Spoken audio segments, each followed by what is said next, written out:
Okay, how you going, guys? As you can see, this is not a bikepacking video. I'm not really in any state for any riding, so thought I'd take this time and do a bit of a bike check. A few people have asked me in the comments on what bike I'm running, what gear I'm running and all that, so I thought I'd run through what bike it is, all the gear on it, all the parts that I've changed in the years that I've had it. Okay, so here's the bike check on my 2015 Specialized Fatboy SE. This is a full fat bike with clearance for 4.8 inch tyres, even though at the moment I'm only running the 4 inch tyres. Anyway, I'll give you a full rundown of the bike, all the parts that I've changed. There's not really much standard left on the bike anymore other than the frame. So I'll run through everything that I have changed, why I've changed it, and how I've turned this bike into what I believe is the ultimate bikepacking rig. Okay, we'll start with the obvious. The frame is a Specialized Fatboy SE, but as I said before, pretty much anything standard on the bike is the frame and the fork. Okay, first up is the wheel set. I'm running the Alex Rim Berserk 80mm rims with the Novatech hubs. The main reason for changing these was the factory specialised rims had the old cup and cone bearings, whereas these have the sealed bearings, which just keep out the dust and rain and water a lot better and a lot easier to change if I do need to change them. Probably one of the first things I changed on the bike was the rear cassette. The bike came standard with a 11 to 36 tooth rear cassette. I just thought I needed a little bit more climbing gears, so I've changed it out to a 11 to 40 tooth, which gives me extremely low gears, combined with a 2x crankset with a 22 tooth small and 36 tooth big chainring. Shortly after that I changed the rear derailleur. It came stock with a SRAM X5, which I've swapped out to a SRAM GX, which is a clutch derailleur. That really helps minimise chain slap and just keeps the bike a lot quieter, and it does shift a lot nicer than the old X5 as well.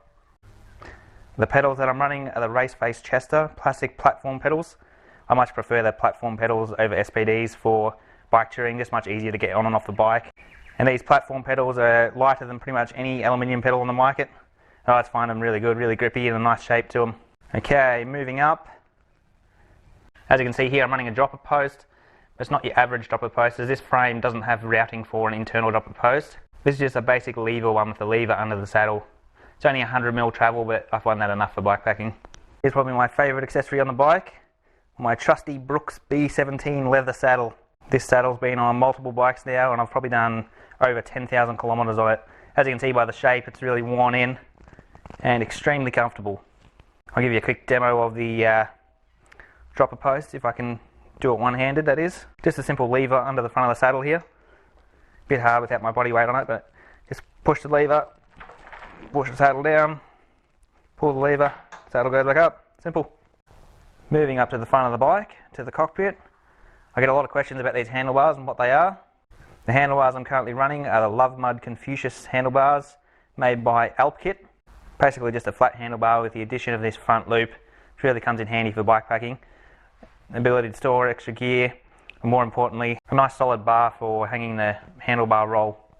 Okay, now to the brakes. This bike originally came with Tektro mechanical disc brakes, which I've swapped out to Shimano Dior hydraulic disc brakes. Much nicer brake, and I much prefer the one finger style lever that they have. Moving out from the brakes, you can see these drop bar ends made by Origin 8, which I've then just put some cheap foam handle grips on. They might look a little odd on a fat bike, but I actually find I use them quite often. It's really nice when bikepacking just to have multiple hand positions. I find these ones really good, especially when on long gravel roads or on bitumen for extended periods of time. Especially works really well in headwinds, as you can get a sort of semi-aero position. The grips I'm running are the ESI extra chunky silicone grips. I really like these grips as you can comfortably wear them without gloves. They don't get all sticky and slimy like a rubber grip sometimes gets. As you can see, they're well and truly worn, and I'm due for a new set.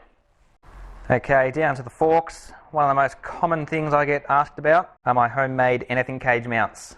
All I did was just get a bit of 10mm thick aluminium, tap 3 holes into it, and use a whole lot of electrical tape and tape it to the forks. And surprisingly, they're still on there. They've been on there for about, I don't know, 3-4 years now. Done countless bikepacking trips and they're still going strong. These are my favourite tyres so far. These are the Schwalbe Jumbo Jim snakeskin tyres in a 26 by 4 inch. Previously I did run the 4.8 inch tyres. I downsized to the 4 inch tyres when we did our New Zealand ride. I knew I had a lot of bitumen to ride and thought I'd take the lower rolling resistance of the smaller 4 inch tyres. If you have a look at the tread pattern there, you can see that defined centre row of knobs. They roll incredibly well. If you're wondering what this bit of rubber is coming out from the rim here, this is because these rims are not actually tubeless compatible. so I'm using the old split tube method to run these tubeless. One other thing I have changed on the bike is the bottom bracket. This frame is just a press fit bottom bracket, which I found I had nothing but troubles with. It was always creaking and I replaced it multiple times. So I've swapped out to the Wheels Manufacturing screw together press fit bottom bracket, which I've found to be a lot better and 100% reliable so far. Well, I think that just about concludes the bike check of my Specialized Fatboy SE. If you have any questions, feel free to comment down below and I'll try to answer them for you. I'll do another video soon. I'll show all my bike packing gear. I'll go through all my bags, my rear rack, and how I set up this bike for my recent trip onto the Mundabiddi Trail. Alright, cheers guys, thanks for watching. If you like this kind of video, please like, share, subscribe, all that. Remember, stay fat.